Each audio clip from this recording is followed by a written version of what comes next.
after an easier sail to Brisbane than the winter one in Bass Strait. We moored at the Botanical Gardens and caught up with friends. Then we were off on the 850k sail from Brisbane to Mackay. First, back down the Brisbane River to Moreton Bay. Then out of the river and Moreton Bay. And up to Mooloolaba. The river entrance is between two training walls, removing the current marina. Around to the Mooloolaba Yacht Club.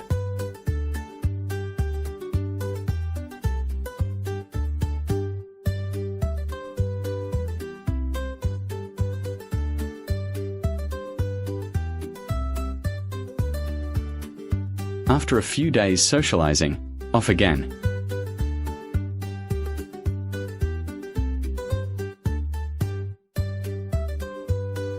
Mooloolaba to Wide Bay. Overnight in Wide Bay to wait for the right tide to cross the Wide Bay Bar. The multicoloured sand cliffs of Wide Bay.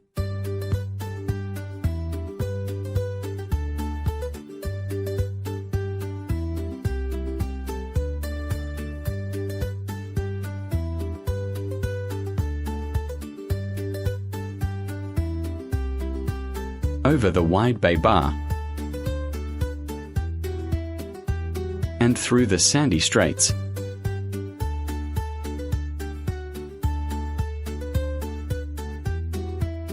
To anchor outside the Urangan Boat Harbour, entrance too shallow for Dreamtime. Urangan to the Burnett River, anchoring just inside to wait for the morning tide.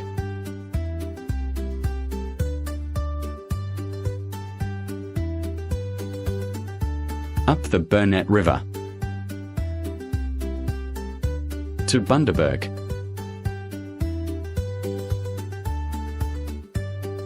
On the weekend, the local sailing club was active with races.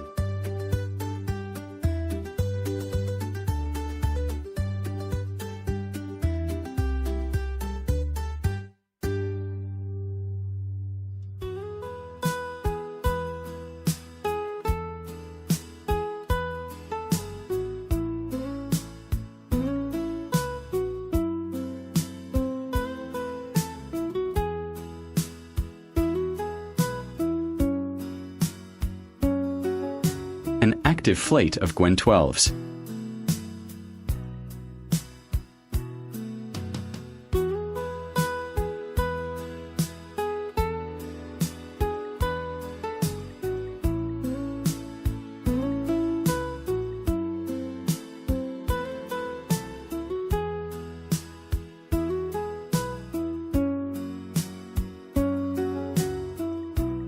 Oops, river bottom.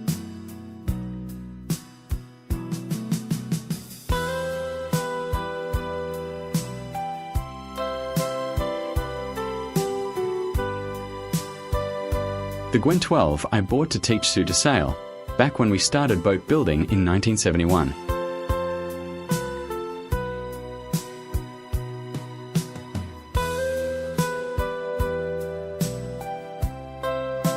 Nice old architecture in Bundaberg.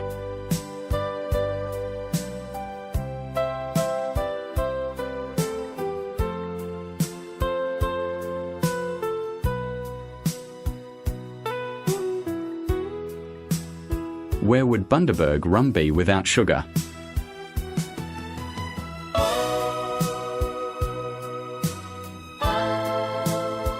Creating a rope ladder to climb up to spot for coral reef obstacles. Needed for our next destination, a coral reef atoll and island. From the Burnett to Lady Musgrave Atoll. Into the atoll to anchor at the island. Lots of coral bommies to avoid, using my viewpoint.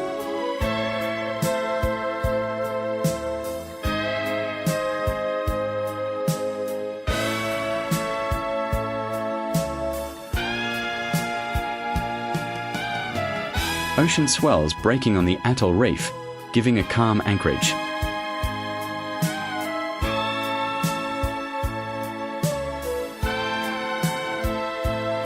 The coral rubble gets broken down by wave action to find sand.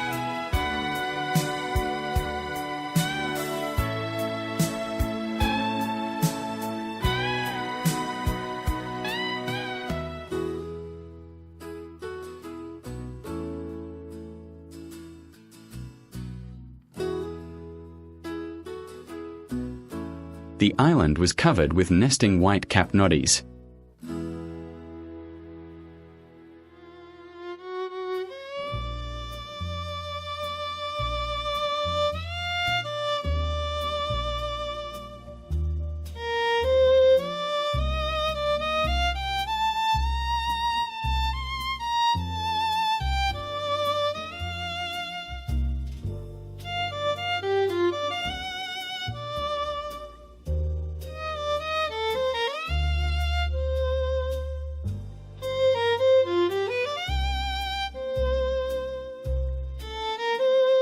And there were the mating green sea turtles.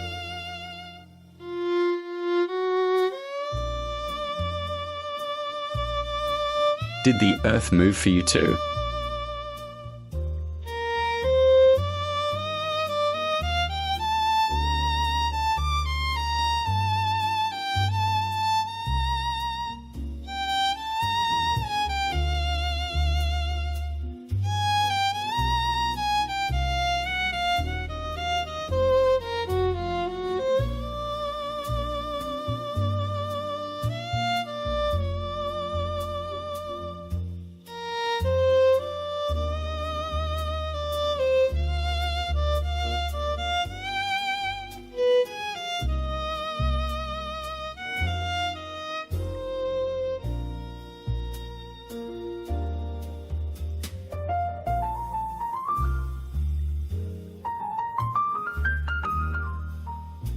When is that damn tide coming back in?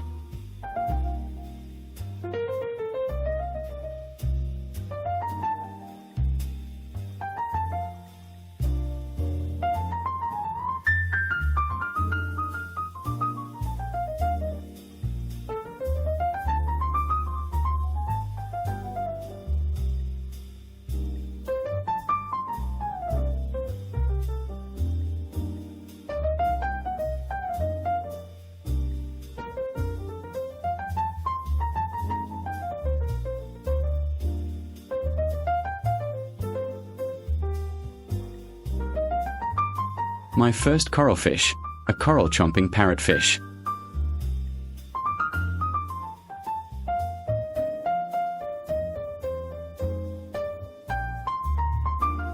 Lady Musgrave to Pancake Creek.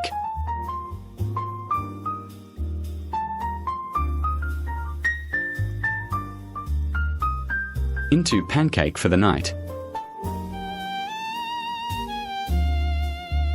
Pancake Creek to Gladstone. Gladstone is the fourth largest coal export terminal in the world.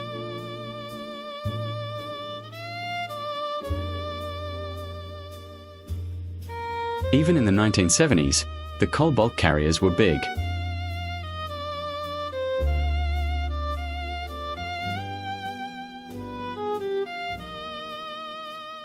Into Auckland Inlet at Gladstone.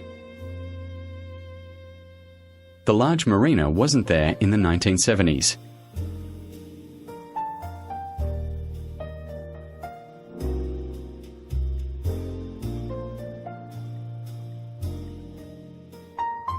Through the narrows between Curtis Island and the mainland. At low tide, a dry land cattle crossing. The aim is for high tide at the middle point of the Narrows Passage.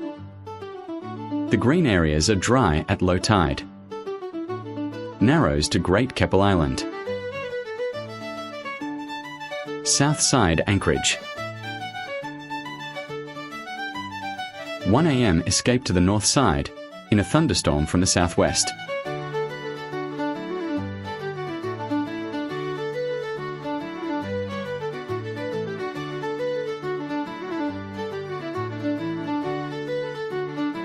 a sea eagle's nest on the rock.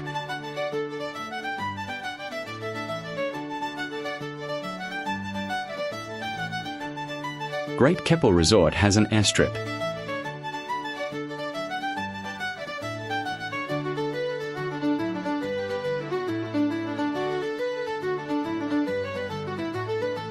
Wild goats, initially put on the islands for shipwrecked sailors to feed on, but a continuing ecological menace.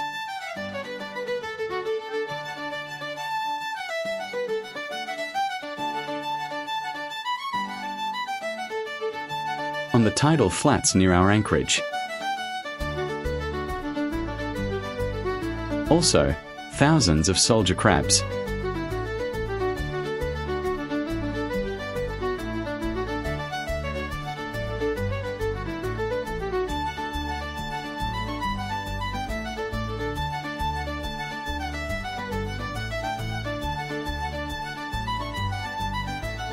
From Keppel, up past Port Clinton.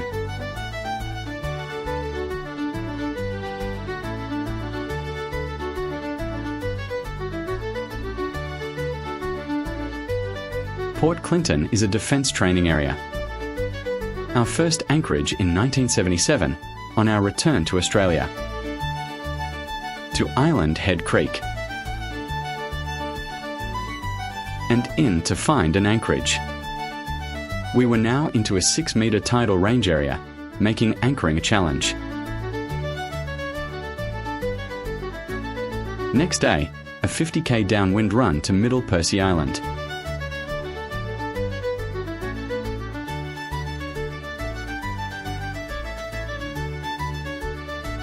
Middle Percy Anchorage. The normal anchorage for southeast trade winds. A spot visited by many cruising yachts, as seen by all their plaques. Andy Martin was the owner of Middle Percy in 1974 and had lived there since 1964.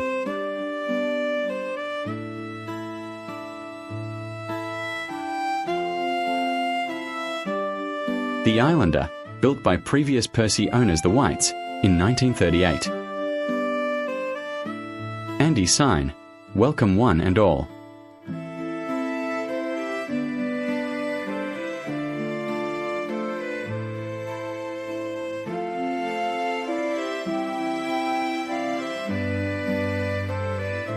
A view to South Percy Island. Andy's house, built by the Whites. Hans and Tina, living with Andy at that time.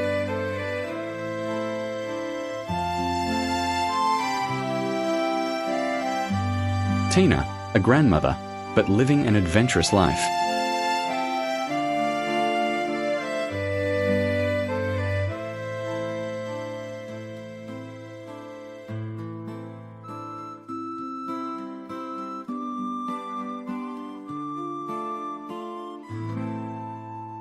With the northerlies, then southwest storms, we were chasing anchorages.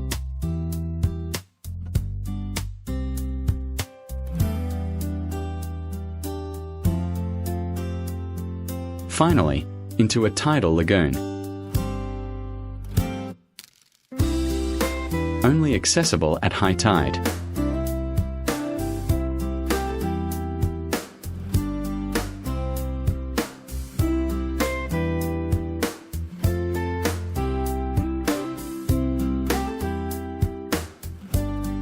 The French yacht Henri.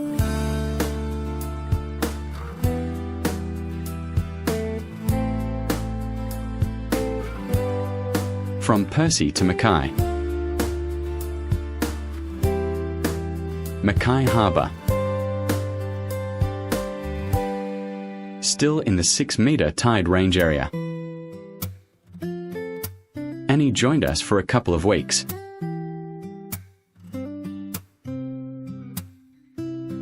Next, with Annie on board, we explore the islands. Between Mackay and the Whitsundays.